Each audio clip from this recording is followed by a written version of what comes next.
ప్రతి ఒక్కరు కూడా హృదయాలను సిద్ధపరచుకోవాలి. ఆరాధన అనగానే మన హృదయాలు సిద్ధపరచుకోవాలి. ఏ విధంగా ఆరాధన చేస్తున్నాం? ఆత్మపూర్ణలే ఆరాధన చేద్దామా? దేవుని స్తుతిద్దామా? దేవుని మహిమకరంగా ప్రభా ఈ జీవితాన్ని ఇచ్చేవయ్యా, నేను ఆత్మతో నిన్ను ఆరాధన చేయాలి, పరవశించి ఆరాధన చేయాలి, పవిత్రమైన ఆరాధన చేయాలి, చేతులెత్తి ఆరాధన చేయాలి, గంభీరంగా ఆరాధన చేయాలయ్యా. కనుక ఆరాధన చేద్దాం. ప్రతి ఒక్కరు కూడా ఆత్మపూర్ణలే దేవుని స్తుతిద్దాం. పైరు కూడా వస్తారా? ఆరాధన ఏ విధమైన ఆరాధన చేస్తారు? ఆచారబద్ధంగా ఉండకూడదు, ఆత్మతో ఆరాధన చేయాలి. చప్పట్లు కొట్టాలి బిగ్గరగా ఆత్మతో.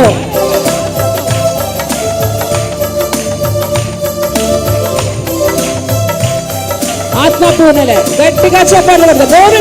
నోరు గట్టిగా విప్పి ఆయన స్తుతించాలి. సంపన్నుడా స్తుతిగానాల వారసుడా, జీవింతును నిత్యము నీ నీడలో, ఆస్వాదింతును నీ మాటల మకరందము, జీవింతును. చెప్పాలి అందరూ, ప్రతి నోరు. బ్రదర్స్ ఆఖర్లో ఉన్నవారు సుగుణాల సంపన్నుడా. యేసయ్యా నీతో జీవించగానే నా బ్రతుకుగా మారిపోయిందయ్యా. నాట్యమాడాను నా అంతరంగం. ఇది నాలో రక్షణ కలిగించే ఒక ఆనందమైన భాగ్యము. నేను స్తుతించడం నాకు భాగ్యం అనుకున్న వారు మాత్రమే ఆరాధన చేయాలి. కష్టంగా ఆయన ఆరాధన చేయాలి, ఇష్టంగా ఆరాధన చేయాలి.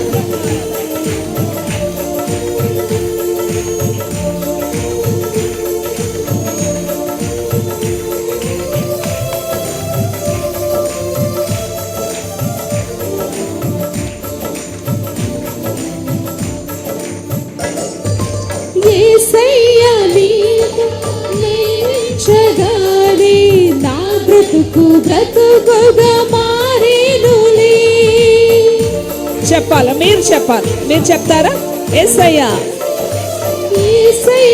నీతో జీవించగానే నా బ్రతుకుగా మారేనులే. నాట్యమాడేను నా అంతరంగము, ఇది రక్షణానంద భాగ్యమే. నాట్యమాడేను నా అంతరంగము, ఇది రక్షణానంద. చెప్పాలి. సుగుణాల సంపన్నుడా.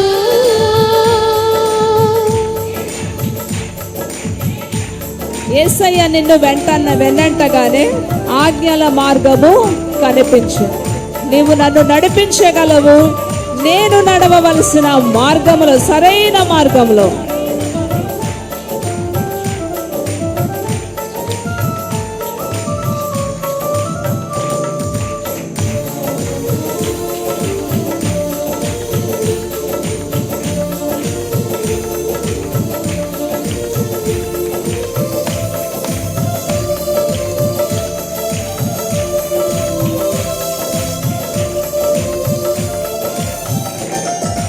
యేసయ్య నిన్ను వెన్నంటగానే ఆజ్ఞల మార్గము కనిపించేది. పాడాలి. మా వెనకాతల మీరు కూడా పాడాలి. మరలా రిపీట్ చేస్తున్నాం. యేసయ్య నిన్ను వెన్నంటగానే ఆజ్ఞల మార్గము కనిపించేది. నీవు నన్ను నడిపించగలవు. నేను నడువవలసిన త్రోవలో, నీవు నన్ను నడిపించగలవు. నేను నడువవలసిన త్రోవలో. సుగుణాల యేసయ్య నీ కృప తలంచగానే నా శ్రమలులాగా అనిపించలేదయ్యా. నీవు నాకు ఇచ్చే మహిమ ఎదుట ఈ శ్రమలు ఎన్న తగినవి.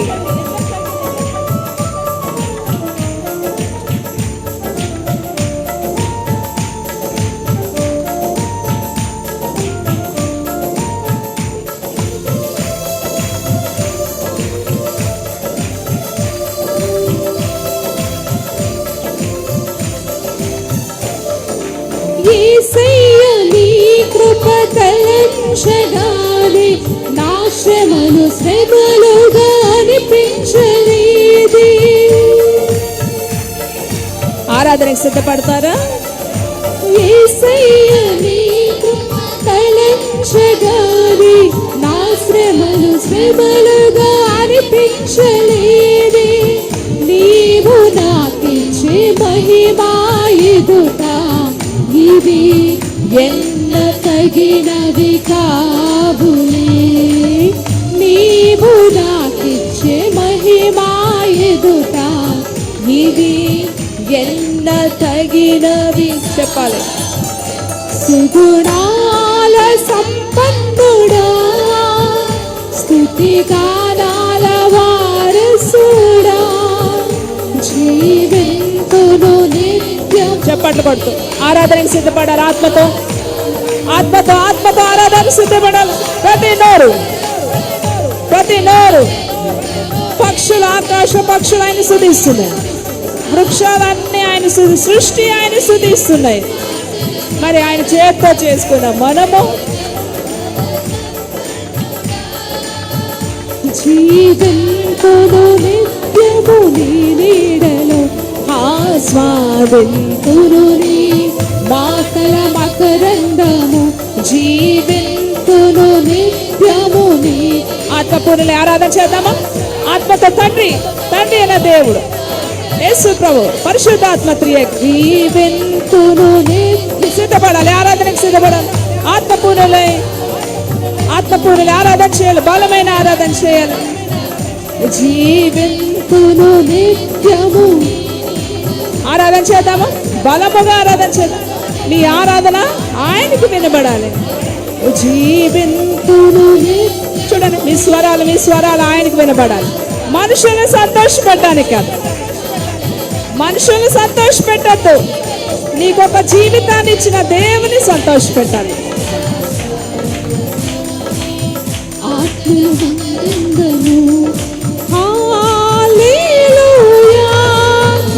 మనుషుల కోసము మనుషుల్ని సంతోష పెడితే నువ్వు ఎప్పుడు దేవుని దాసుడు కాదు. నువ్వు మనుషుల్ని సంతోష పెడితే దేవుని దాసుడు కాదు. మరలా బిగ్గరగా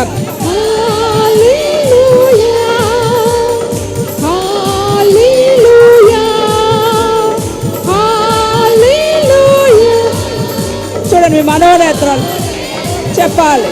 మరలా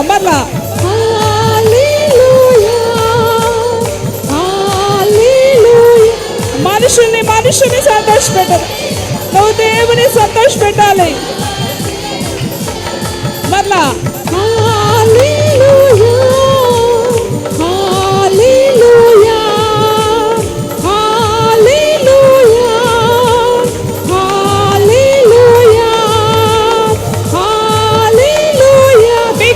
బిగ్గరగా గంభీరంగా. ఎరుకో గోడలు మీ అనారోగ్యాలు, మీ సమస్యలు, మీకున్న ప్రతి ఒక్క బంధకాలు విరగొట్టబడాలంటే మన జీవితాల్లో బంధకాలన్నీ విరగొట్టబడాలి. స్తుతిగా శక్తి.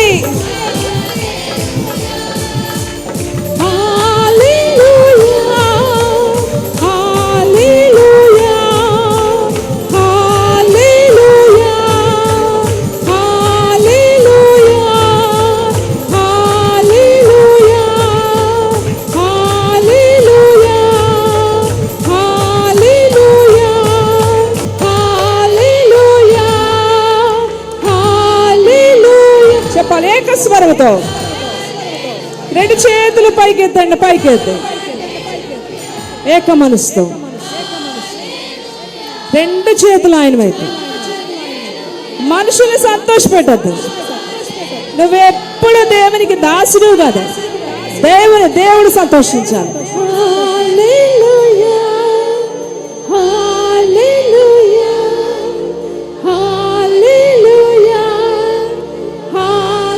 నాతో పాటు ఏక మనసుతో చెప్తారా? నువ్వు మనుషులు సంతోష పెట్టేవాడు అది ఎప్పుడు దేవుని దాసుడు కాదు. దేవుని వాక్యం సెలవిస్తుంది. ఆరాధన చేసినప్పుడు పక్షులు దేవుని స్తుతిస్తున్నాయి. సృష్టి అంతా కూడా ఆయన స్తుతిస్తున్నాయి. నిన్న ఒక వాక్యం చదివినప్పుడు సజీవులు సజీవులే కదా నేను స్తుతిస్తారు, మృతుల లోకంలో ఉండేవారు దేవుని స్తుతించరు. మృతుల లోకంలో ఉండేవారట దేవుని స్తుతించరట. కానీ ఈరోజు నేను సజీవునై దేవుని స్తుతిస్తున్నాను. సజీవంగా ఉన్నవారు కూడా దేవుని స్తుతించకపోతే నువ్వు మృతులతో సమానం. దేవుని వాక్యం ప్రకారం ఇక్కడ కానీ ఎవరైనా సరే ఆత్మపూర్ణులే దేవుని స్తుతించకపోతే, నీ నోరు దేవుని కొరకు ఉపయోగపడిపోతే, నీ చేతులు ఆయన కొరకు ఉపయోగపడిపోతే, నీ హృదయం ఆయన స్తుతించకపోతే నువ్వు బ్రతికి ఉన్నా సరే ఒక మృతుడితో సమానం. నువ్వు మృతుల లోకంలో ఉన్నావు. ఎంత ఘోరమైన మాట కదండి, ఎంత ఘోరమైన మాట. దేవుని ఆరాధనలో లేని వారందరూ కూడా దేవుని దృష్టిలో మృతులతో సమానం, చనిపోయిన వారితో సమానం. అలాంటి వాళ్ళట దేవుని ఆరాధన చేయలేరట. ఇప్పుడు చెప్పండి, మీలో ఎవరైనా సరే ఆత్మపూర్ణులే ఆరాధన చేయలేకపోతే సిగ్గుపడుతుంటే మీరు చనిపోయిన వారు బ్రతికున్నారు కానీ మీరు చనిపోయారని మిమ్మల్ని మీరు అనుకోవాలి. ఎంత భయంకరమైన మాట కదా. ఇంకా ముందుకి, ఇంకా దగ్గరికి వెళ్దాం ఆయన దగ్గరికి. ప్రతి ఒక్కరు కూడా వేయగలిగారు, 20 మొక్కలు వేయండి, కూర్చోగలిగాను కూర్చోండి. ఆలోచించాలి, ప్రతి మాట ఆలోచించాలి. నా తలంపులు, నా తపన అన్నీ కూడా నీకు తెలుసయ్యా, ఎరిగి ఉన్నావయ్యా, నా జీవితం ఎరిగి ఉన్నావు. వెళ్ళాలి అందరూ కూడా. ఎప్పుడు చెప్తాను కదా, ఎప్పుడు చెప్తాను, మీ జీవితం ఒక 20 సంవత్సరాల క్రితం ఏ విధంగా ఉన్నది, అక్కడికి వెళ్తే అక్కడ నుండి స్టార్ట్ చేసామనుకోండి, దేవుని దగ్గరికి వచ్చేటప్పటికి మనం ఎక్కడి నుండి స్టార్ట్ చేయాలంటే 0 దగ్గర నుండి స్టార్ట్ చేయాలి. ఇప్పుడు హీరో అయిపోయామనుకొని ఆరాధన చేయలేకపోతున్నావేమో, దేవుని దగ్గరికి వచ్చేటప్పటికి, మనుషుల దగ్గర నువ్వు ఎలా కొన్నా సరే దేవుని దగ్గర ఆరాధన చేయడానికి వచ్చినప్పుడు నీ జీవితం ఒకప్పుడు 0, ఆ 0 నుంచి ఎలా స్టార్ట్ చేశాను నేను, 0 నుంచి ఇక్కడికి ఎలా తీసుకొచ్చాడు దేవుడు నన్ను. అక్కడికి వెళ్ళిపోవాలి, అందరూ కూడా అక్కడికి వెళ్ళిపోరు. ఏ విధంగా స్టార్ట్ అయింది నా జీవితం, ఏ విధంగా ఉంది, ఏ విధంగా ఈ పరిస్థితిలోకి వచ్చాను నేను. ప్రతి పూట, ప్రతి క్షణము, ప్రతి నిమిషం దేవుని సన్నిధిలో ఆరాధన కూర్చున్నాను. 0నే కదా ప్రభా ఈరోజు నన్ను ఈ స్థితిలో ఉంచావు. ప్రతి ఒక్కరు కూడా మిమ్మల్ని మీరు తగ్గించుకొని దేవుని గణపరుస్తూ హెచ్చిస్తూ ఉండండి. ప్రతి ఒక్కరు కూడా ఆయన హెచ్చిస్తూ, ఏ స్థితిలో నేను ఉన్నాను, ఇంకా ఏదో లేదని ఈరోజు బాధపడుతున్నామేమో, లేదు 0కి వెళ్ళిపోవాలి మనం. అక్కడ నుంచి ఎలాగ దేవుడు ఒక్కొక్క స్థితి నుంచి దేవుడు నన్ను ఇక్కడ తీసుకొచ్చాడు. స్తుతించడం మొదలు పెట్టాలి. ప్రభా అనేక సార్లు నా బట్టలు లేని పరిస్థితులు, నీకు స్తోత్రం స్తోత్రం కృతజ్ఞత. అనేక సార్లు ఆహారం లేని నా జీవితం ఈరోజు సంపూర్తిగా నాకు ఇచ్చావు, సమృద్ధిగా ఇచ్చావు, నీకు స్తోత్రం. ఇలా చెప్పుకొని పోతే ఇలాంటి సండే ఒక్కరోజు ఈ 1 అవర్ సరిపోదు ఆరాధనకి. ఈ రోజంతా నువ్వు దేవుని స్తుతించగలవు. తాత్కాలికమైన జీవితం కోసం ఈరోజు దేవుని పక్కన పెట్టేస్తున్నారు అనేక మంది. ఆఫ్రికా దేశంలో ఒక వింత సాంప్రదాయం ఉంటుందట. ఆ తెగ వాళ్ళు ఏం చేస్తారట, 7 సంవత్సరాలకు ఒకసారి రాజుని సెలెక్ట్ చేసుకుంటారు. 7 సంవత్సరాలకు ఒకసారి ఒక రాజుని ఎన్నుకుంటారు. ఆ రాజుని ఎన్నుకున్న రాజుకట సకల మర్యాదలు ఉంటాయటండి. 7 సంవత్సరాలే ఆ రాజు పరిపాలించేది. సకల మర్యాదలు ఉంటాయి, సకల భోగ భాగ్యాలు ఉంటాయి. 7 సంవత్సరాలు కూడా ఆయనకి ఎలాంటి అధికారం ఇవ్వబడుతుంది అంటే ఆయనకి నచ్చినట్టు చేయొచ్చు. అంటే ఎవరిని చంపాలనుకుంటే చంపేవచ్చు, ఎవరిని ఏ విధంగా ఉంచాలనుకుంటే ఉంచవచ్చు. ఏ విధంగా రాజు బ్రతకాలంటే, ఇష్టం వచ్చినట్టు బ్రతకాలంటే బ్రతకచ్చు. కానీ 7 సంవత్సరాలు అవ్వంగానే ఆ రాజుని చంపేస్తారు. ఈ 7 సంవత్సరాలు ఆ రాజుకు నచ్చినట్టు బ్రతకచ్చు. ఎలాంటి శిక్ష ఎవరికి విధించాలన్నా, ఎవరిని ఉంచాలన్నా, ఎవరిని తీసేయాలన్నా ఆ రాజుకు మరి సకల భోగభాగ్యాలు ఇవ్వబడతాయి. 7వ సంవత్సరం కంప్లీట్ అవ్వగానే ఆ వ్యక్తిని చంపేస్తారు, ఆ రాజుని. ఇలా తెలిసినా సరే 7 సంవత్సరాలు మాత్రమే భోగభాగ్యాలు అని తెలిసినా సరే చాలామంది రాజు అవ్వడానికి ఉత్సాహం చూపిస్తారట. అక్కడ చాలామంది 7 సంవత్సరాలు భోగభాగ్యాలే చూసుకుంటారట. తర్వాత చచ్చిపోతామని చెప్పి అది మైండ్లో ఉండదట. అలాగవ్వడానికి కూడా చాలామంది ఇంట్రెస్ట్ చూపిస్తారట, రాజు అవ్వాలనుకుంటారట. ఈరోజు ఒక మనిషిని దేవుడి లోకంలోకి పంపించింది ఒక పరదేశిగా ఉండడానికి. పరదేశం మనం ఈ లోకంలో పరదేశులంగా ఉన్నాం, కొంతకాలమే ఉంటాం. అక్కడ 7 సంవత్సరాలు ఎలా పెట్టారో మనకి ఇక్కడ కొంతకాలమే ఉంది, తర్వాత మనం వెళ్ళిపోతాం.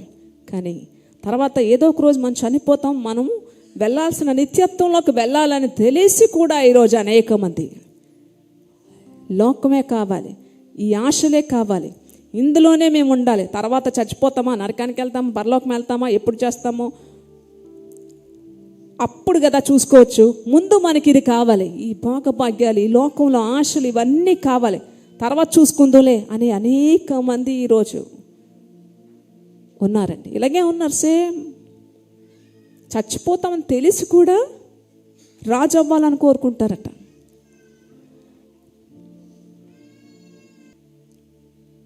సృష్టి అంతా కూడా ఆయన స్తుతిస్తుంది, కానీ మనిషి మాత్రమే ఆయన స్తుతించలేకపోతున్నారు, హృదయం ఆయనకి ఇవ్వలేకపోతున్నారు.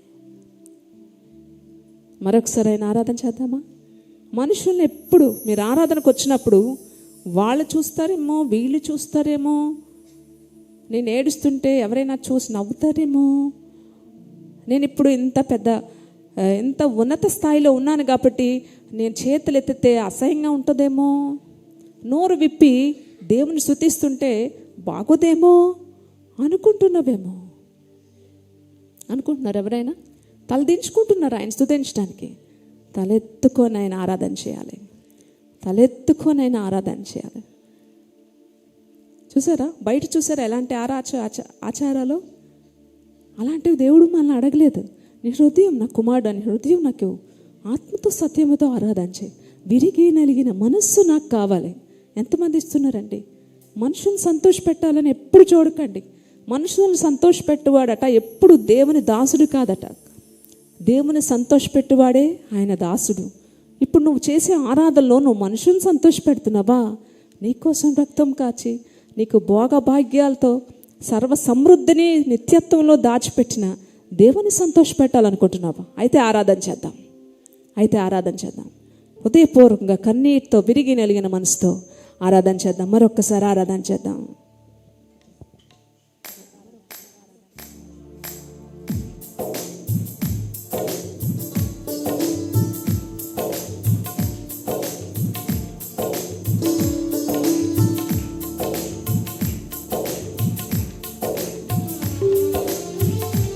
నన్ను చూచువడా, నిత్యము కాచువడా, పరిశోధించి తెలుసుకున్నావయ్యా.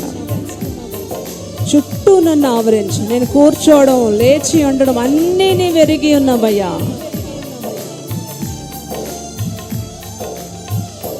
నన్ను చూచువడా, నిత్యం కాచువడా. చెప్తారా మీరందరూ? నన్ను పాడాలి, అందరూ చెప్పాలి. అందరూ మేము పాడుతున్నాం కదా 2 సార్లు, మీరు కూడా పరిశోధించి తెలుసుకున్నావయ్యా. పరిశోధించి తెలుసుకున్నావు, చుట్టూ నన్ను ఆవరించావు. పరిశోధించి తెలుసుకున్నావు, చుట్టూ నన్ను ఆవరించావు. కూర్చుండుట, లేచి ఉండుట, బాగుగా ఎరిగి ఉన్నావు రాజా. కూర్చుండుట, లేచి బాగుగా ఎరిగి ఉన్నాయా. చెప్తామా? ఆయన వైపు చేతులు చాపి నన్ను చూచువాడా చెప్పాలి. ప్రతి నోరు ఏ మూలన, ఏ కుర్చీ వెనక, అతను ఎక్కడుండి, ఏ మనిషి నన్ను చూడట్లేదు, నన్ను పట్టించుకోవట్లేదు, నా బాధ ఎవరికి చెప్పుకొని అనుకున్నా నీ కోసమే. నిత్యం కాచువడా, తలపులు తప్పనయు అన్నీ వెరిగి ఉన్నావయ్యా. నడిచి నన్ను పడుకున్నాను అయ్యా, నీ వెరిగి ఉన్నావు. నా తల్లికి నేను తెలియకపోవచ్చు, నా తండ్రికి నేను తెలియకపోవచ్చు, నా పరిస్థితి ఏంటో తెలియకపోవచ్చు, కానీ నన్ను సృష్టించిన తండ్రి నా పరిస్థితి ఏంటో సమస్తము నీవు ఎరిగి ఉన్నావయ్యా.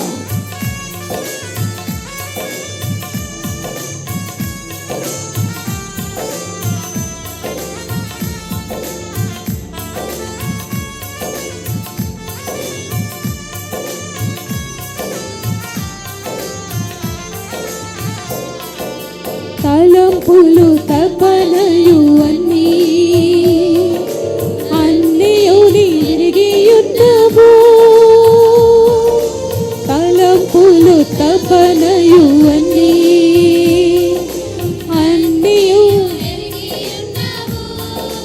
నడిచినను పడుకున్నను అయ్యా నీ వెరిగి ఉన్నావు.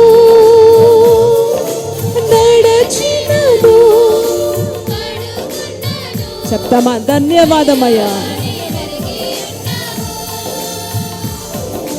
ధన్యవాదం యేసు రాజా, ధన్యవాదం యేసు రాజా, నన్ను చూచువడా, నిత్యం కాచువడా. పిండమునై ఉండగా నీ కన్నులు మరుగై నేను ఉండలేదా? విచిత్రముగా నన్ను నిర్మించావు. నీవు నిర్మించిన రీతిని చూస్తే భయమును ఆశ్చర్యము నాకు కలుగుతుంది అంటున్నాడు దావీదు. నువ్వు నా తల్లి గర్భంలో నువ్వు నిర్మించే విధానాన్ని చూస్తే భయం వేస్తుంది, ఆశ్చర్యం కలుగుతుంది.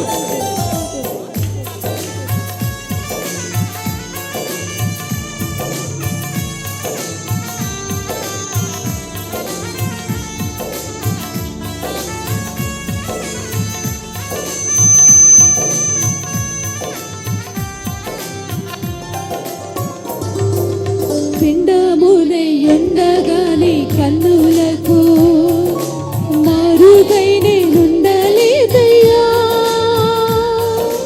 పిండమునై ఉండగాని కన్నులకు మరుగై నేనుండలేదయ్యా.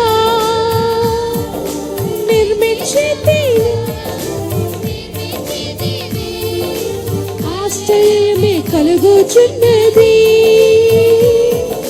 విచిత్రముగా నిర్మించితివి, ఆశ్చర్యమే కలుగుచున్నది. ధన్యవాదం యేసు రాజా, ధన్యవాదం యేసు రాజా.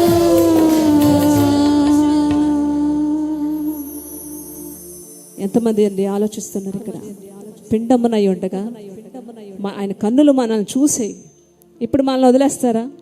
మన దిక్కులేని వారిగా వదిలేస్తారా? మనల్ని వదిలేస్తారా అండి? అందరూ వదిలేస్తారు. మనుషుల సంగతి తెలిసిందే కదా. అన్నీ ఉంటేనే మన దగ్గరికి వస్తారు. మన దగ్గర ఏం లేనప్పుడు ఖచ్చితంగా మనుషులు వదిలేస్తారు. కానీ ఏమంటున్నాడు దేవుడు? చూడు, నా అరచేతుల మీద నేను చెక్కి ఉన్నాను, నా చేతుల మీద చెక్కి ఉన్నాను. ఏ తల్లి చెక్కుకుంటుంది, ఏ తండ్రి చెక్కుకుంటాడు చేతుల మీద? మీ అమ్మని అడగండి, అమ్మా నేనంటే ఇష్టమైతే నీ చేతుల మీద నా పేరు చూపించు అడగండి. టాటూ వేసుకుంటారు, చాలామంది టాటూ వేసుకుంటారు. ఆ టాటూ ఉంటుండగానే మొదటి భార్య టాటూ వేసుకుంటారు, ఎంత ప్రేమిస్తున్నానని చెప్పి టాటూ వేసుకుంటారు. నిన్న మొన్న చూసాం, ఆ టాటూ ఉంటుండగానే ఆమెను వదిలేసి ఇంకొక ఆమెని పెళ్లి చేసుకున్నారు. మరి ప్రేమిస్తే ఈ టాటూ ఉంటుండగానే, మొదటి భార్యను ఎంత ప్రేమిస్తే టాటూ ఉంటుండగానే ఇంకొక ఆమెను ప్రేమించారు. చూసారా మనిషి ప్రేమ ఎలా ఉందో? కానీ దేవుడైతే ఎంతమంది పేర్లు ఎలా రాసుకుంటాడండి ఒక్క చేతి మీద? ఎంతమంది పేర్లు ఎలా రాసుకుంటాడు? ఆయన దేవుడు, సర్వాంతర్యామి ఆయన దేవుడు. ఒక భారతదేశానికి చెందిన దేవుడు కాదు ఆయన,